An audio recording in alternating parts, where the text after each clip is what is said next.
মঙ্গল তিথি থাকলে উত্তম সুখ, উদার ভাব, সাহস, তেজ, উদ্যমশীলতা, ধনী, সুকর্ম, রাজ অনুগ্রহ মানে সরকারের থেকে অনুগ্রহ লাভ ইত্যাদি শুভফল দান করে।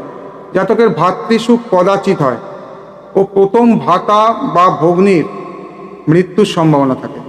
নীচ রাশিতে মঙ্গল তৃতীয়স্থ হলে ভাতা ভগ্নী নাশের সম্ভাবনা থাকে না, কারণ মঙ্গলের বলটা কমে যায়।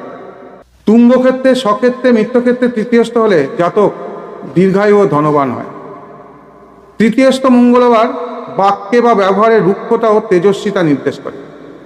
জাতকের ভ্রাতা এবং আত্মীয়র পক্ষ থেকে দুঃখ উপস্থিত হয়। ভাতৃহানি হতে পারে অথবা একমাত্র ভাতা থাকতে পারে, মানে একটাই ভাই থাকে। এটা মঙ্গলের বলাবল ও শুভ গ্রহ বা পাপগ্রহ যুক্ত বা দৃষ্ট হয়েছে কিনা তার উপর নির্ভর করে।